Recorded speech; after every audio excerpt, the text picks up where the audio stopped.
ஆண்டவராகிய இயேசு கிறிஸ்துவின் இனிய நாமம் மகிமைப்படுவதாக. அருமையான கர்த்தருடைய பிள்ளைகளே, இந்த காலை நேரத்திலும் இந்த ஜூலை மாதத்தில் முதலாவது நாளிலே ஆண்டவருடைய வார்த்தையை நாம் தியானிப்போம்.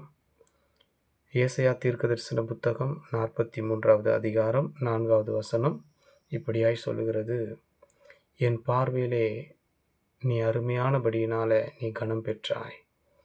ஆம், பிரியமான கர்த்தருடைய பிள்ளைகளே, கர்த்தர் நம்மை விலையேற பெற்றவர்களாக பார்க்கிறார், மதிப்பு மிக்கவர்களாக பார்க்கிறார்.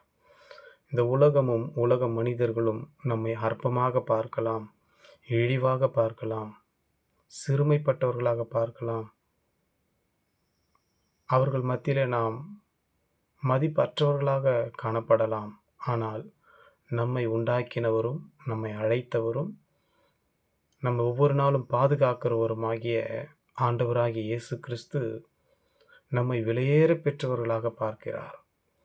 நாம் ஒவ்வொருவரும் அவருடைய பார்வையில் விசேஷமானவர்களாக இருக்கிறோம். ஆம், பிரியமானவர்களே, ஒருவேளை மனிதர்களால் நீங்கள் காயப்பட்டிருக்கலாம், மனிதர்களுடைய வார்த்தையினால் நீங்கள் உடைந்து போயிருக்கலாம், அவமானப்பட்டிருக்கலாம்.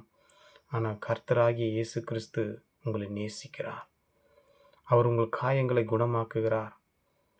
அவர் உங்களை கனப்படுத்த விரும்புகிறார். உங்களை விலையேற பெற்றவர்களாய் பார்க்கிறார். அவருடைய பார்வையில் நீங்கள் மதிப்பு மிக்கவர்களாய் இருக்கிறீர்கள். அவர் உங்களை நேசிக்கிறார். அவருடைய அன்பு ஒரு நாளும் மாறாது. அவர் உங்களை ஒவ்வொரு நாளும் அவருடைய இரத்தத்தினாலே மூடி பாதுகாத்து ஆசீர்வதிக்க விரும்புகிறார்.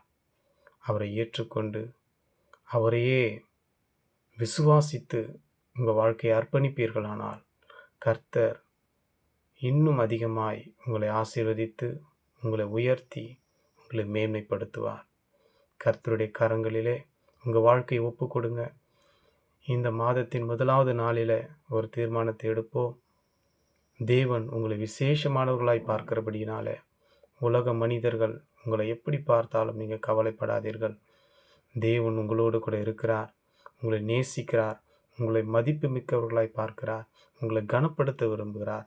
அவரையே நீங்கள் அண்டிக் கொள்ளுங்கள், அவரையே ஏற்றுக்கொண்டு அவரையே ஆராதனை செய்யுங்கள். கர்த்தர் உங்கள் வாழ்க்கையை ஆசீர்வதித்து உங்களை மேன்மைப்படுத்துவாராக. கர்த்தர் தாமே உங்கள் ஒவ்வொருவரையும் ஆசீர்வதித்து உயர்த்தி அவருடைய பரிபூரணத்தினால் நிரப்பி இந்த மாதம் முழுவதும் உங்களை மேன்மைப்படுத்துவாராக. ஆமென். God bless you.